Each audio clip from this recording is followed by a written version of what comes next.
Meus amigos, vamos falar agora da saída de Marcelo Freixo do PSOL e a sua ida para o PSB. O que esse movimento pode representar para a sua própria pré-candidatura a governador do Rio?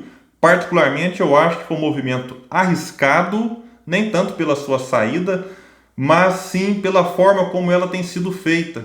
E eu acho que sim, esse movimento pode comprometer muito, né, aquele seu objetivo, aquela sua meta de se eleger governador do Rio. Eu vou explicar por que eu acho isso arriscado, mas antes eu quero pedir a sua ajuda para que se inscreva aqui no canal, ative lá as notificações e, claro, se gostar do vídeo, deixa aí o seu like. Meus amigos, o Marcelo Freixo ele tinha uma dificuldade para se tornar assim, o governador do Rio, estando no PSOL, que era a rejeição que o próprio partido tem por ser visto por muitos como um partido radical de esquerda e por estar fortemente vinculado a pautas identitárias, o que acabava afastando um eleitorado mais conservador, um eleitorado mais de centro. Então, quando o Freixo sai do PSOL e vai para o PSB, esse movimento poderia diminuir a rejeição que Freixo tem com parte do eleitorado carioca. Só que eu acho que esse ganho ele acaba tendo do outro lado uma perda no mesmo nível quase, que é fazer esse movimento, a princípio benéfico, porém fortemente vinculado à imagem do ex-presidente Lula. Por que eu digo fortemente vinculado?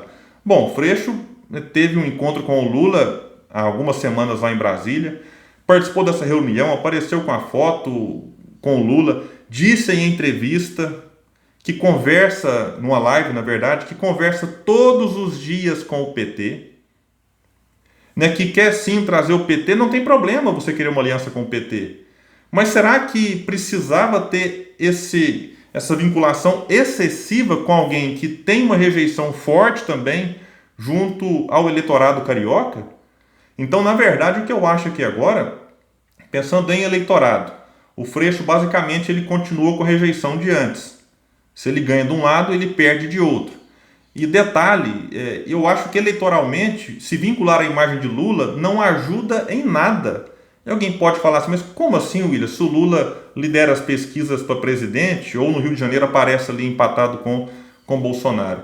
É porque, primeiro, o PT nem tem um candidato tão forte assim para tentar o governo do Estado. Então era natural que o PT apoiasse Marcelo Freixo.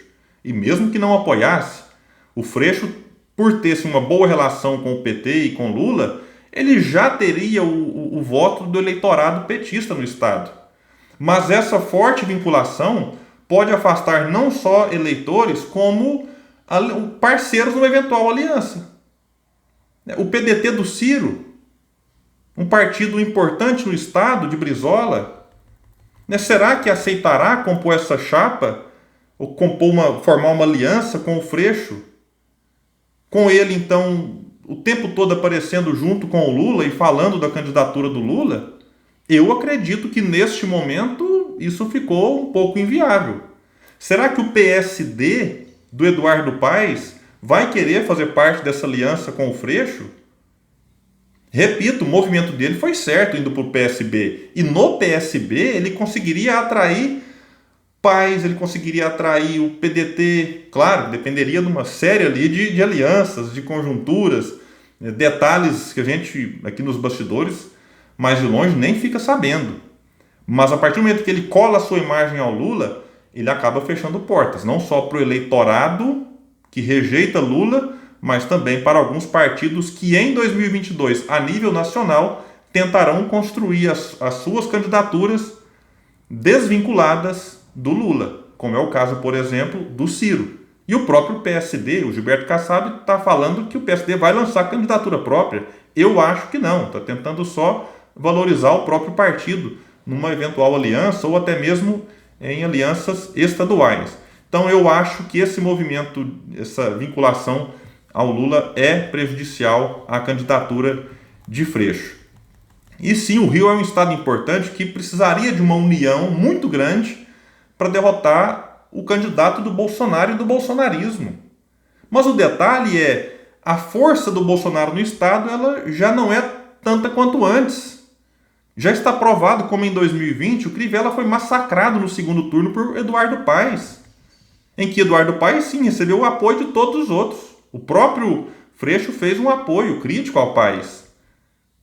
Então essa preocupação de derrotar Bolsonaro, mas espera aí, será que a gente precisa agora cair nessa coisa de unidade de esquerda, quando na verdade acaba sendo uma unidade em torno do Lula ou dos seus candidatos, a pretexto de derrotar o Bolsonaro?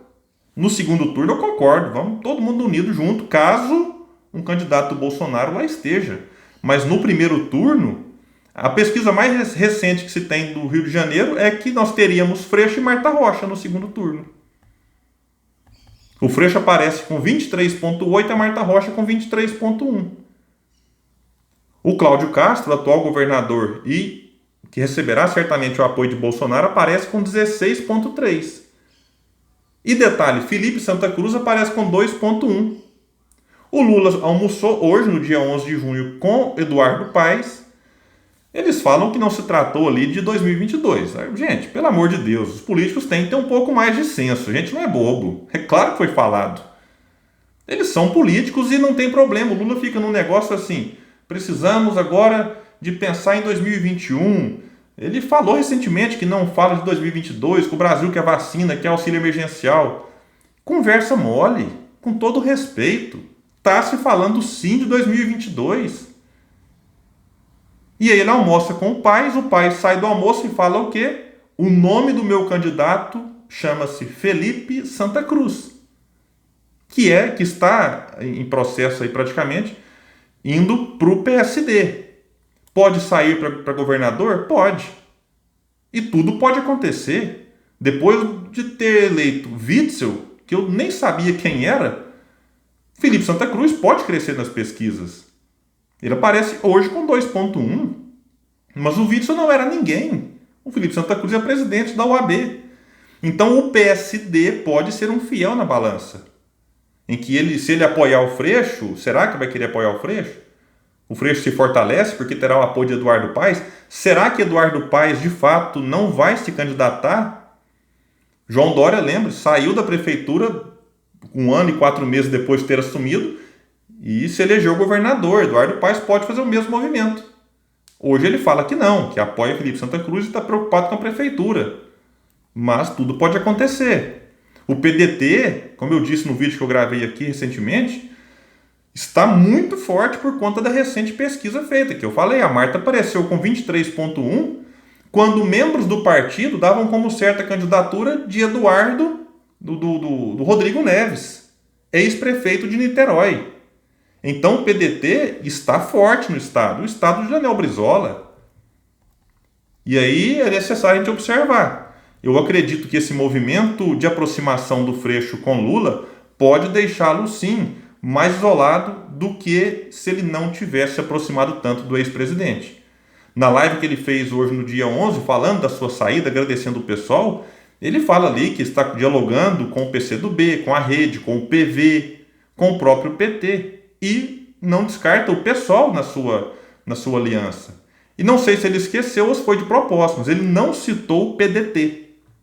Isso pode indicar que o PDT, de fato, já tenha se manifestado, e caso o Freixo fizesse esse movimento, do PDT seguir com uma candidatura própria ao Estado. E como que ficaria a aliança PSB, que agora recebe Freixo, com o PDT a nível nacional? Ele foi questionado pela revista Veja sobre que esquerda é viável em 2022. E ele disse: as pessoas com quem converso ressaltam que uma aliança não deve limitar a esquerda. O PSB ainda está debatendo a questão do apoio. Mas, olha um detalhe, em uma eleição polarizada entre Lula e Jair Bolsonaro, o partido está com o petista. Então eu acredito que o PSB ele tem sim muitos candidatos vinculados ao lulopetismo. Outros candidatos mais vinculados ao Ciro. Pode ser que nós vejamos em 2022 o mesmo que se teve em 2018. O PSB neutro, deixando livre aí com que cada diretório, com que cada estado resolva as suas encrencas, os seus conflitos locais. Só que em 2018 o Lula fez isso da cadeia, articulando, prejudicando uma candidatura bem promissora de Marília Reis para governadora de Pernambuco, prejudicando o Márcio Lacerda, que tentaria se eleger governador em Minas Gerais. E aí a gente viu no que deu. Aqui em Minas, por exemplo, elegeu-se Romeu Zema, do Partido Novo. Meus amigos, então é isso. A gente precisa observar. Se o Ciro crescer nas pesquisas como cresceu na Poder Data, ele pode sim manter esse apoio que não chegou a ser prometido, mas que se especulava muito, né, nos bastidores políticos do PSB. E quem sabe o Freixo ele tem uma boa articulação com o Ciro, com o Lula, tem construído assim um diálogo mais fraterno com o Maia, com o Paes. Então o Freixo é alguém muito bem articulado. Quem sabe ele não consegue formar uma aliança muito ampla, tentando atender todos os interesses de governador, vice, senador, e aí a gente derrotar o Bolsonaro, o bolsonarismo, num primeiro turno. Eu acredito que PDT vai trilhar o seu caminho, Freixo deve trilhar o seu, isso a preço de hoje. E o PSD é que tende a ser o fiel na balança. Particularmente, eu preferiria o Freixo fazendo esse movimento sem estar fortemente vinculado ao Lula. Eu acho que ele ganharia mais, mas ele optou por outro caminho. Vamos ver como é que ficarão aí os próximos capítulos dessa novela Marcelo Freixo e como ficarão ali os partidos e essas alianças que tendem a se formar daqui até as eleições, que estão longe ainda, mas é claro, a política já está fervendo e a gente precisa ficar atento a ela. Valeu, pessoal, até o próximo vídeo aqui do canal Politizando.